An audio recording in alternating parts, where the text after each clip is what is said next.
ઓઢાના સમઢિયાળામાં ભગવાનભાઈ નામે હરિભક્ત હતા.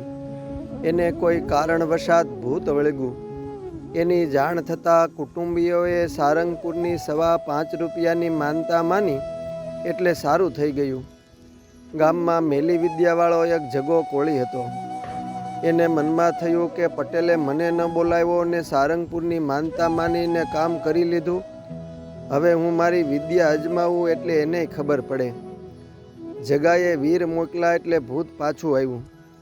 આથી ભગવાનભાઈ બાલમુકુદાસ સ્વામીને આગ્રહ કરીને સમઢિયાળા ખાસ તેડાવ્યા. બાલમુકુદાસ સ્વામીએ આવીને ભગવાનભાઈને મંદિરમાં ઠાકોરજી આગળ બેસાડી ધૂન અને સ્તોત્ર પાઠ કર્યા. એટલે ભૂત કહે હું જાઉં છું એમ કહી ચાલ્યું ગયું ને સ્વામી ગાડામાં બેસીને બાજુના ગામ રૂગનાથપુર ખોડી પધાર્યા. એ જગા કોળીના મનમાં ઈર્ષા આવી. એથી એણે મનમાં વિચાર કર્યો ભલે એના સાધુ ભૂતને કાઢીને ગયા પણ હું વીરને પાછા મોકલીશ. કોળીના વીર પટેલને ફરીને વળગા એટલે પાછી પીડા થવા લાગી. એ જાણી જગો કોળી ગામમાં બવડવા લાગ્યો. જોયું ને, હનુમાનજી કે સ્વામીના સાધુ ભૂતને કાઢી ન શક્યા. પટેલને જખ મારીને મારી પાસે આવવું જ પડશે. ભૂત પાછું આવ્યાની જાણ થતાં સ્વામી દયા કરીને ખોડીથી તુરત સમઢિયાળા આવ્યા. પટેલને મંદિરમાં બેસાડી ધૂનને સ્તોત્ર પાઠ શરૂ કર્યા. આથી પટેલ ધૂતકારી મારીને ધૂણવા લાગ્યા. સ્વામીએ હાકલ મારીને પૂછ્યું કે તું કોણ છો? પણ ભૂતે જવાબ ન દીધો.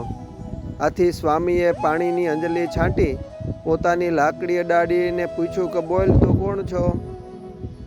હવે ભૂતને ડર લાગ્યો એટલે એણે કહ્યું કે અમે આ ગામના કોળીએ મૂકેલા વીર છીએ. એ જગો કોળી ક્યાં છે? સ્વામીએ સવાલ કર્યો. સીમમાં એની વાડીએ છે, ભૂતે કહ્યું. સ્વામીએ હનુમાનજીને કહ્યું કે આપ જઈને એને ચોટલી જાળીને અહીં લઈ આવો. આદેશ મળતા જ હનુમાનજી તો વાડીએથી જગાને ધકેલીને પાદર સુધી લાવ્યા.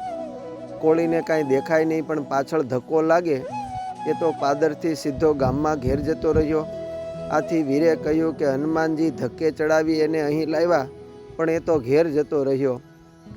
ગામ પટેલના હુકમથી ગામનો સિપાઈ જગા કોળીને મંદિરે તેડી લાવ્યા.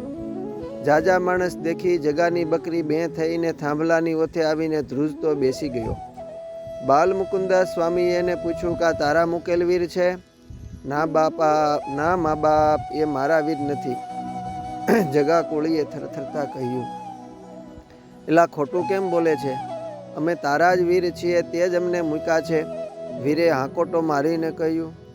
મારા હો તો આવતા રહો મારામાં. બસ, કોળીએ વાતને વાળી લેતા કહ્યું. આ તારા બાપ હનુમાનજી આડા ઊભા છે, તે ક્યાંય જવા દેતા નથી. વીરે હકીકત કહી. સ્વામીના કહ્યા મુજબ જગા કોળીએ સમ ખાધા અને ખૂબ આજીજી કરી. ત્યારે સ્વામીએ હનુમાનજીને કહ્યું હવે એ ભૂતને જવા દ્યો. આથી ભૂત સૌ ચાલ્યા ગયા ને જગા કોળી પણ માનભંગ થઈને ઘેર ગયો. આ પછી થોડીક વાર થઈ ત્યાં પાછા પટેલ એક ફણાભર ઊંચા થઈને ધૂણવા લાગ્યા. ત્યારે સૌ કહેવા લાગ્યા કે વળી પાછું આ શું થયું? ત્યારે સ્વામી કહે આ ભૂત નથી પણ હનુમાનજી પોતે છે. એને માનેલ માનતા તેલ નાળિયેર વગેરે આપો એટલે લઈને ચાલ્યા જશે.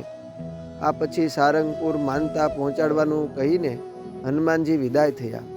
આમ બાલમુકુદાસ સ્વામીએ ભગવાન પટેલને સુખી કર્યા. અસ્તુ. જય સ્વામિનારાયણ. સદગુરુ શ્રી બાલમુકુદાસ સ્વામીના જીવન પ્રસંગમાંથી.